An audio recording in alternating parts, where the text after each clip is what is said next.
आप देख रहे हैं सुबह सुबह। मैं हूं आपके साथ नवजोत रंधावा और अब बात करेंगे मौसम की, शीतलहर की। नया साल आने को है, लेकिन लगता है कि नए साल का स्वागत हम और आप शीतलहर से करेंगे। देश की राजधानी दिल्ली की बात कर रहे हैं।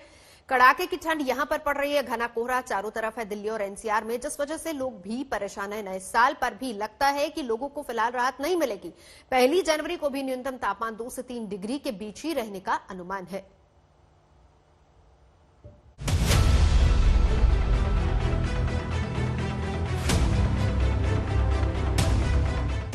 दिल वालों की दिल्ली का दिल सहमा भले नहीं है, लेकिन सिकुड़ा हुआ जरूर है।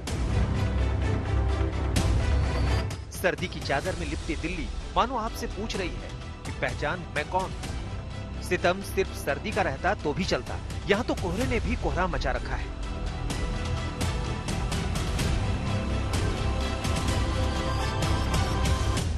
हाँ, बहुत ज्यादा है। पहले मतलब बीच में ठीक था, बट अभी जो ठंड पड़ रही है बहुत ज्यादा कोहरा भी हो रहा है, प्लस में पॉल्यूशन तो है ही। कभी कभार ऐसा लगता है जैसे सांस लेने में बहुत ज्यादा मतलब डिफिकल्टीज होने लगती है। लाजमी तौर पर दिक्कत तो है, लेकिन आराम इस पूरे साल मिलता नहीं दिख रहा। दरअसल दिल्ली में लगातार गिर रहा है तापमान। कड़ाके की ठंड से जनजीवन परेशान है। 3.7 डिग्री रहा न्यूनतम तापमान। 27 दिसंबर तक ऊपर नहीं चढ़ेगा पारा। 31 दिसंबर और 1 जनवरी 2021 को 2 से 3 डिग्री रहेगा पारा। यानी नया साल भी निहाल करता हुआ नहीं आ रहा। कड़ाके की ठंड 2021 का स्वागत करेगी। खैर, ये तस्वीरें देर रात की नहीं है, सुबह सुबह की है। मॉर्निंग वॉक और एक्सरसाइज पर निकले लोग इस बात का प्रमाण दे रहे हैं, लेकिन इनके चेहरों का कैमरे में साफ ना दिखना इस बात की निशानी है कि फॉग और स्मॉग ने राजधानी को अपनी गिरफ्त में ले रखा है। चूंकि हमारे पास उत्तरी पश्चिमी हवाएं जम्मू कश्मीर और हिमाचल प्रदेश से आ रही हैं, तो वो ठंडी हवा लेके आ रही है, और साथ साथ जो क्लाउड का ना होना, इन दोनों फैक्टर के चलते अगले 3 से 4 दिनों तक दिल्ली एनसीआर में कोल्ड वेव की सिचुएशन रहेगी। और जो तापमान है 3 से 4 डिग्री सेंटीग्रेड के आसपास लगभग सभी ऑब्जर्वेटरी में रिकॉर्ड किए जाने की संभावना है। दिल्ली में पीरागढ़ी से आश्रम तक, मुखर्जी नगर से मुनीरका तक ऐसे नजारे आम हैं। वैसे भी मौसम एक ही शहर के कुछ इलाकों पर रहम करने वाला नहीं होता, लेकिन जिन इलाकों में यातायात ज्यादा है, वहाँ गाड़ियों से निकला धुआं हवा में घुलकर सांसों का इम्तिहान ले रहा है। एक नजर सिंघू बॉर्डर पर भी डालिए। ये वो जगह है जो दिन भर किसान आंदोलन का केंद्र रहता है, लेकिन फिलहाल इसके केंद्र में है कोहरा और ठंड। यानी धरना दे रहे किसानों के सब्र का इम्तिहान मौसम भी ले रहा है और दिल्ली वालों को संदेश दे रहा है कि वो अपने घरों में दुबके रहें, इसी में भलाई है। आज तक ब्यूरो। बात मौसम की कर लेते हैं, क्योंकि ऐसा नहीं है कि सर्दी की वजह से सिर्फ दिल्ली वाले ही परेशान हो, बल्कि पूरे उत्तर भारत की अगर बात करें, खास तौर पर उत्तर प्रदेश या फिर तमाम दूसरे मैदानी इलाके, वहां पर भी सर्दी का सितम लगातार जारी है और पारा लगातार नए नए रिकॉर्ड बना रहा है।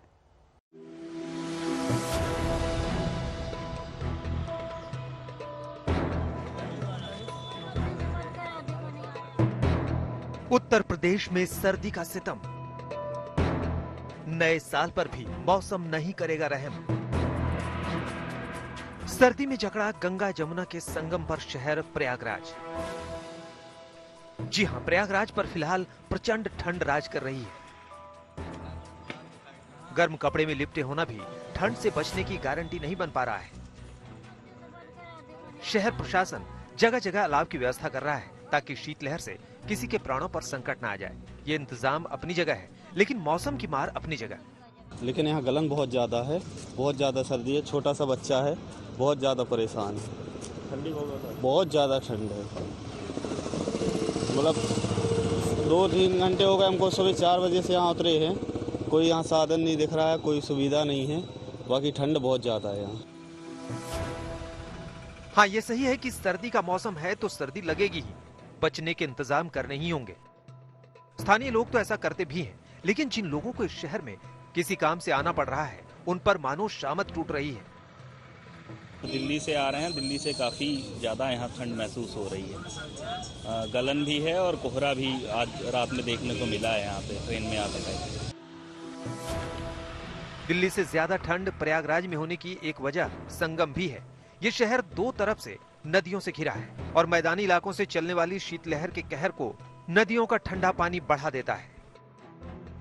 प्रयागराज से करीब 200 किलोमीटर दूर कानपुर में भी हालात तकरीबन ऐसे ही हैं। आप देख सकते हैं कि मुसाफिर खुद को किस तरह गर्म कपड़ों में ढके हुए हैं। कोहरे ने भी ऐसा कोहराम मचा रखा है कि सूरज का रंग ही मानो बदल गया है। यकीनी तौर पर जनजीवन अस्त व्यस्त है। मौसम चंद घंटे भी थोड़ी मोहलत देते हैं तो लोग इसे बड़ी राहत मानते हैं। हाथ पर गलन टाइप की है, मगर आज तो मौसम ठीक है फिलहाल। लेकिन टेम्परेचर काफी डाउन है। टेम्परेचर आज कोहरा भी है। हाँ, कोहरा भी है, कोहरा भी पड़ रहा है।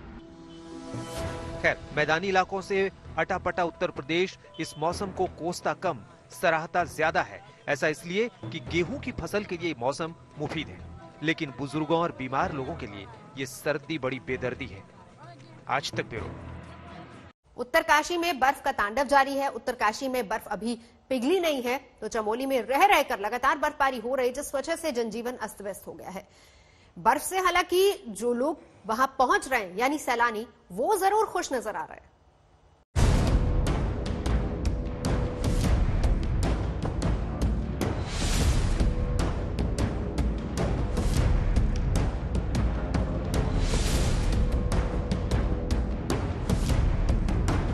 उत्तराखंड का उत्तरकाशी, आस्था से ओत-प्रोत रहने वाला ये नगर बर्फ से ओत-प्रोत है। वैसे आपको बताते चले, ये सुधरी हुई स्थिति है। दिसंबर के दूसरे हफ्ते में यहां 2-2 फुट बर्फ जमी हुई थी। खैर, घरों के बाहर बर्फ की अब भी मौजूदगी बता रही है कि मौसम मस्ताना तो कतई नहीं है। जीवन गुजारना बहुत मुश्किल हो जाता है और पाला यहाँ पे इतनी जल्दी पड़ जाता है कि हाथ पांव सब ठंडे हो जाते हैं। पानी यहाँ पे बहुत सा ठंडा और सुबह नल की दिक्कतें और नल खुलते नहीं है और बहुत सारी समस्याएं, ठंड में पानी जम जाता है हमारा। जी, आपको हैरानगी हो सकती है कि जहां बर्फ है वहां पानी की कमी कैसे, मगर हकीकत ये है कि नल ही नहीं, जल के तमाम स्रोत जमे पड़े हैं। यहाँ एक किसान एक ऐसे ही जल स्रोत से बर्फ हटा रहे हैं। जिंदगी बसर करने की ये जद्दोजहद हर तरफ नजर आती है। दिन तो फिर भी कट जाते हैं क्योंकि देर से ही सही धूप निकल आती है, लेकिन दिन ढलते ही अलाव के सिवाय कोई दूसरा विकल्प नहीं बचता। ऐसा तो हो नहीं सकता कि 24 घंटे अपने घरों में कैद रहें, इसलिए आग जलाकर लोग काम चला रहे हैं। ये मोहलत भी सिर्फ चंद दिनों की है। जनवरी के पहले हफ्ते में यहाँ बर्फबारी तेज होगी। चमोली में भी हालात ज्यादा अलग नहीं है। झरने के तेज बहाव के नीचे जमा पानी सारी कहानी कह देता है। पिछले 2-3 दिन से काफ़ी ज़्यादा ठंड बढ़ गई है। पिछले एक हफ्ते के मुकाबले अगर देखा जाए तो काफ़ी ज़्यादा ठंड बढ़ गई है। पिछले 2 दिनों में पानी भी जमने लग गया है। सुबह के टाइम पे काफ़ी ज़्यादा ठंड बढ़ जाती है। मुश्किलें ये आ रही है कि जो रोज़ के काम हैं, इधर उधर जाना है, सुबह उसमें भी दिक्कत होती है क्योंकि पानी अगर कहीं पे गिर रहा है तो पाला पड़ जा रहा है। सड़कों में चलने में दिक्कत हो रही है, रास्तों में दिक्कत है। पाला जो पड़ रहा है उससे भी ज़्यादा खतरे बढ़ रहे हैं। तो ठंड इस बीच काफ़ी बढ़ चुकी है और काफ़ी सारी दिक्कतों का सामना तो करना ही पड़ रहा है। ये सैलानियों का शहर है। बर्फ इसके लिए आमदनी का जरिया भी है, इसलिए कड़ाके की ठंड में भी शहर में चहल पहल दिख रही है। नए साल पर बर्फबारी का मजा लेने के लिए सैलानी पहले से ही यहाँ पहुँच चुके हैं। ठंड तो बहुत जबरदस्त है और कह रहे हैं 27 को स्नोफॉल भी होगा, लेकिन अभी तो काफी दिन बाकी है 27 में। लेकिन ठंड जो है, व्यू वगैरह भी बहुत अच्छा है, होटल्स वगैरह भी बहुत बढ़िया हैं, ठीक है। और बाकी मजा आ रहा है दोस्तों के साथ, बहुत बढ़िया है, एकदम मस्त। उधर बागेश्वर में वादियों की हरियाली देखकर आपको लग सकता है कि यहाँ सब ठीक ठाक है। कुछ हद तक है भी, क्योंकि इस सीजन में अभी तक यहाँ ज्यादा बर्फबारी नहीं हुई है। लेकिन ठंड यहाँ भी हद से ज्यादा है। तापमान इस कदर गिरा हुआ है कि बेशुमार पाला पड़ रहा है। स्थानीय लोगों को रोजमर्रा के कामों में भी भारी मुश्किलों का सामना करना पड़ रहा है। इस मौसम में इन पहाड़ों पर आपको रहना है तो आपको जिगर भी पहाड़ जैसा रखना पड़ेगा। चमोली में कमर नैन सिलोड़ी, उत्तरकाशी में ओंकार बहुगुणा के साथ जगदीश पांडे, बागेश्वर, आज तक। 3 नए नए कृषि कानूनों को लेकर विरोध लगातार जारी है और इस बीच प्रधानमंत्री नरेंद्र मोदी आज 6 राज्यों के किसानों के साथ संवाद करेंगे।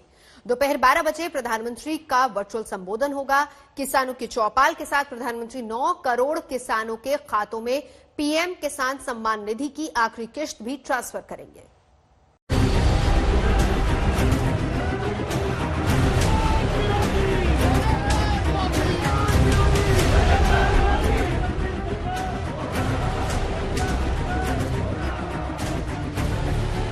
किसान आंदोलन पर अड़े हैं। देश भर के किसान दिल्ली की सीमा पर पहुंच रहे हैं। सड़कों पर जाम लगाए जा रहे हैं और एक्सप्रेसवे को भी ठप किया जा रहा है। इस बीच सरकार आंदोलनकारियों को समझाने की हर मुमकिन कोशिश भी कर रही है। आज प्रधानमंत्री मोदी किसानों के साथ चर्चा करेंगे, जिसे किसान चौपाल का नाम दिया गया है। प्रधानमंत्री जी और भारतीय जनता पार्टी सदा से किसानों के बीच में है, किसानों के साथ में है, किसानों के उत्थान के लिए, विकास के लिए निरंतर प्रयत्नशील है। एक बड़ा कार्यक्रम है जो देश भर के किसानों को माननीय प्रधानमंत्री जी के द्वारा संबोधित किया जाना है, वह अपने आप में ऐतिहासिक है। और इस प्रकार के कार्यक्रम में माननीय प्रधानमंत्री जी के उद्बोधन को लेकर के पूरा देश किसानों के साथ साथ समस्त देशवासी उत्सुक हैं। लगता है भाजपा में अंग्रेजों की आत्मा समा गई है। उनके डीएनए में लगता अंग्रेज बसे। विनाश काले विपरीत बुद्धि, ये सरकार किसानों पर अत्याचार बर्बरता की वो मिसाल पेश कर रही है कि अंग्रेज भी शर्मा जाए। प्रधानमंत्री के किसान चौपाल के लिए बीजेपी की ओर से खास तैयारियां की गई हैं। देश के अलग अलग हिस्से में केंद्रीय मंत्री, मुख्यमंत्री और पार्टी के दिग्गज नेता किसानों के साथ मौजूद रहेंगे। गृह मंत्री अमित शाह किसानों के साथ दिल्ली के वसंत कुंज इलाके में पीएम का संबोधन सुनेंगे, तो निर्मला सीतारमण भी दिल्ली में होंगी। प्रकाश जावड़ेकर चेन्नई में, जबकि रविशंकर प्रसाद पटना में होंगे। किसान चौपाल के साथ साथ पीएम मोदी 9 करोड़ किसानों के बैंक खातों में 18,000 करोड़ रुपए ट्रांसफर भी करेंगे। मोदी जी हमेशा किसान के हित सोचते हैं और उनको लगेगा कि कोई भी चीज किसान के उसके हित में नहीं है तो उसको किसान के हित में उस प्रावधान को करने के लिए मोदी जी हमेशा तैयार हैं। लेकिन इस बात को समझना होगा कि हमें उस जिद से हट करके ये देखना होगा कि भाई कि अगर सरकार किसानों के हित में काम कर रही है, मोदी जी किसानों के हित में सोच रहे हैं, तो हमारे किसान संगठनों को भी आगे आकर के मोदी जी की इस बात में वार्ता करनी चाहिए। एक तरफ सरकार ये बताने की कोशिश कर रही है कि देश के ज्यादातर किसान कानून के समर्थन में हैं, तो दूसरी ओर आंदोलनकारियों को मनाने की कोशिश भी कर रही है। सरकार ने किसानों को 5 दिनों के भीतर दूसरी बार चिट्ठी लिखकर बातचीत की तारीख और वक्त तय करने को कहा है। हम नहीं चाहते, हम सिर्फ एक ही मांग है हमारी, फर्स्ट एंड लास्ट, कि भाई इनको शुरू से लेकर आखिर तक इनको खारिज किया जाए इन बिलों को। हमारी तो यही मांग है और जब तक हमारी ये मांग नहीं मानी जाती हम यहाँ से उठने वाले नहीं हैं। हम वो किसान हैं जो अपने हकों के लिए लड़ना जानते हैं, अपने हकों के लिए मरना जानते हैं और हमारे हक नहीं दिए तो हम अपने हकों के लिए मारना भी जानते हैं। किसान और सरकार के बीच जारी खींचतान के बीच सियासत भी चरम पर है। विरोधी पार्टियां मुद्दे का फायदा उठाने की कोशिश कर रही हैं। कांग्रेस का दावा है कि उन्होंने कानून के खिलाफ 2 करोड़ किसानों के दस्तखत वाला ज्ञापन राष्ट्रपति को सौंप दिया है। आज तक ब्यूरो। एक तरफ किसानों का आंदोलन जारी है तो दूसरी ओर किसान आंदोलन पर सियासत लगातार हो रही। राहुल गांधी और प्रियंका गांधी किसानों के समर्थन में और सरकार के विरोध में सड़क पर उतरे। किसानों के बहाने राहुल गांधी ने मोदी सरकार को जमकर घेरा और यहां तक कह दिया कि देश में लोकतंत्र है ही नहीं, देश में लोकतंत्र अब सिर्फ ख्यालों में बचा है।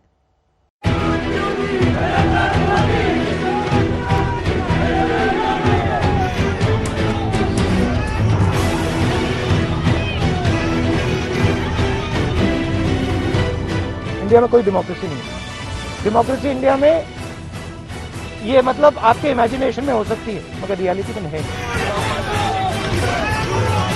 अगर सरकार इनको देशद्रोह कह रहा है तो सरकार पापी है। लोकतंत्र क्या है? सत्ता पाने की चीज है, सत्ता बचाने की चीज है या राजनीति चमकाने की चीज है? ना भाई ना, ये तो जनता द्वारा जनता के लिए जनता के शासन की तमीज है और कांग्रेस कह रही है कि यही तमीज खत्म। लोकतंत्र अब सिर्फ ख्यालों में।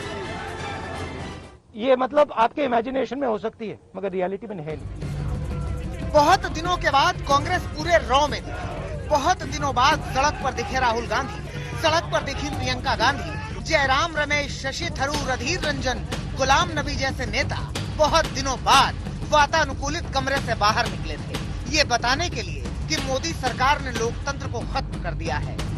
देखिए 6 सालों से जो भी इनके खिलाफ बोलता है, जो भी अपने लिए खड़ा होता है, उसको ये कुछ ना कुछ बोलते हैं, इस तरह का कोई नाम दे देते हैं। असलियत ये है किसान इस देश का अन्नदाता है, इस देश का हृदय है। कांग्रेस ने ठान लिया था कि आज किसानों के बहाने मोदी सरकार को घेरा जाएगा। प्लानिंग पहले से थी। कांग्रेस नेताओं का जत्था तैयार था। राष्ट्रपति भवन जाने का विचार था। अलग अलग सूबों से ट्रकों में भरकर 2 करोड़ हस्ताक्षर लाए गए थे। ये हस्ताक्षर राष्ट्रपति रामनाथ कोविंद को दिखाना था और ये बताना था कि कृषि कानून खराब है, इसे खत्म कर दिया जाए। लगातार कांग्रेस पार्टी की कोशिश है कि किसान आंदोलन पर वो सरकार को घेरे। और देखिए कांग्रेस का पंजा, उसके साथ ये गुजरात प्रदेश कांग्रेस कमेटी से आए हुए हस्ताक्षर है, भेजे गए हैं दिल्ली हेडक्वार्टर 24 अकबर रोड। और एक ट्रक नहीं बल्कि 2-2, 3-3 ट्रक यहाँ पे लदे हुए हैं। किसानों पर अत्याचार बंद करो, काले कानून वापस लो, इस संदेश के साथ कांग्रेस पार्टी की कोशिश है कहीं न कहीं सरकार पर दबाव बनाए। और अगर आप देखिए तो इस तरह के हस्ताक्षर आपको नजर आएंगे। सिग्नेचर कैंपेन, ये देखिए सिग्नेचर कैंपेन जिसमें लोगों का सिग्नेचर है, कई लोगों का अंगूठा है। और ये आया है अरुणाचल प्रदेश से। कांग्रेस नेताओं का दल निकला जरूर, मगर रास्ते में ही रोक लिया गया। रायसीना की पहाड़ियों पर धारा 144 लागू कर दी गई। कांग्रेस नेताओं को रोका गया तो हंगामा बड़ा हो गया। आरोप है कि कांग्रेस नेताओं को हिरासत में ले लिया गया। जिस बस से आए थे उसी बस को मंदिर मार्ग थाने की ओर मोड़ दिया गया। यहीं प्रियंका ने मोदी सरकार को पापी कहा।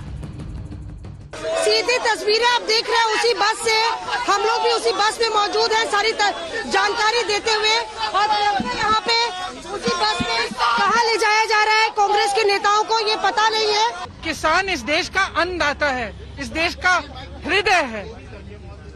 अगर वो बैठा है उसका आदर होना चाहिए, उसकी इज्जत होनी चाहिए, उससे बात की जानी चाहिए, उसकी आवाज सुनी जानी चाहिए। और इस तरह के नाम जो आपने उनके लिए उपयोग किए अभी, ये एक पाप है, ये एक पाप है। अगर सरकार इनको देशद्रोह कह रहा है तो सरकार पापी है। मंदिर मार्ग थाने पर कांग्रेस नेता पहुंचे तो नारों की आवाज थोड़ी और बुलंद हो गई। और यही जीनों पर धरने में कुछ इस तरह से बैठ गए हैं कांग्रेस के नेता। जाहिर तौर पर उनके कार्यकर्ता भी तमाम बहुत गदगद है, क्योंकि बहुत दिन बाद इस तरह से कांग्रेस पार्टी भी सड़कों पर नजर आई है और ट्विटर के जगह जमीन पर ये लड़ाई लड़ते नजर आना चाह रही है कांग्रेस पार्टी। आप देखिए यहाँ पे प्रियंका गांधी वाड्रा तमाम नेताओं के साथ मौजूद हैं और राहुल गांधी, गुलाम नबी आजाद और अधीर रंजन चौधरी के साथ गए हैं राष्ट्रपति भवन। जरा सुनिए किस तरह से उनके जो नारे हैं वो बेहद तेज और बेहद तीखे, क्योंकि जाहिर तौर पे तमाम कार्यकर्ता काफी जोश में नजर आ रहे हैं।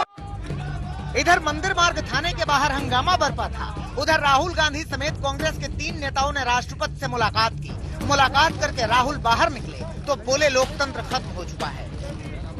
तरीका है डिटेन करना, मारना, पीटना, ये इनका तरीका है, बट हम नहीं करते नहीं। ये आप किस देश की बात कर रहे हो? ये कौन सी देश की बात कर रहे हो? डेमोक्रेसी? या मतलब कौन से देश की बात कर रहे हो? इंडिया की बात कर रहे हो? इंडिया में कोई डेमोक्रेसी नहीं है। डेमोक्रेसी इंडिया में ये मतलब आपके इमेजिनेशन में हो सकती है मगर रियलिटी में है नहीं। राहुल गांधी का डेमोक्रेसी को लेकर दिया गया बयान बीजेपी को चुभ गया। जितना करारा वार था उससे कहीं ज्यादा सख्त पलटवार था।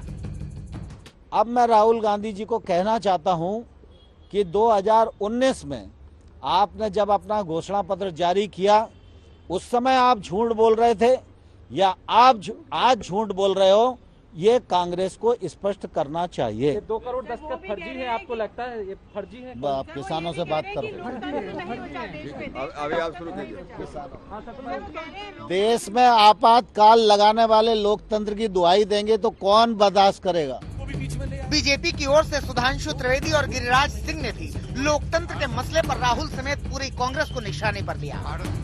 चाहे जितना भी आप मुद्दे बदल लो, आपके ये झूठ और प्रपंच जनता के मध्य चलने वाला नहीं है। और कितने भी चेहरे बदलो, कितने भी आप आंदोलनों का लाभ उठाने का प्रयास करो, मैं किसान भाइयों से भी विनम्रता से अनुरोध करूंगा कि जब आपकी फसल लहलहाती हुई खेत में खड़ी होती है तो बहुत से गुजरने वाले इधर उधर के आवारा पशु, फिर मैं कैवियट के साथ कह रहा हूं कि शब्दशः न लिया जाए, प्रतीक में लिया जाए, आवारा पशु आकर उसे चरने का प्रयास करते हैं, मगर मुस्तैद किसान पूरी मुस्तैदी के साथ डंडा लाठी लेकर उनको बाहर कर देता है अपने खेत से। शायद वो इतिहास नहीं पढ़े हैं। भारत के इतिहास में काले अक्षर में 1974 का इमरजेंसी है, राहुल गांधी को पढ़ लेना चाहिए। तो लोकतंत्र पर जंग मची है, सबके अपने अपने लोकतंत्र है। बीजेपी वाले कह रहे हैं कि लोकतंत्र मजबूत है, कांग्रेस वाले कह रहे हैं कि मजबूत कमजोर तो छोड़िए, ये सब कल्पनाओं की पतंग है जिसे सत्ता के आगार में बैठे लोग उड़ा रहे हैं। मगर इन बयानों के बीच सच्चाई ये भी है कि किसानों के जरिए लोकतंत्र के नाम पर कांग्रेस रंग में आना चाहती है। वो बताना चाहती है कि किसानों के मुद्दे पर वो सरकार को हर हाल में घेरेगी। दिल्ली से मौसमी सिंह के साथ आज तक ब्यूरो।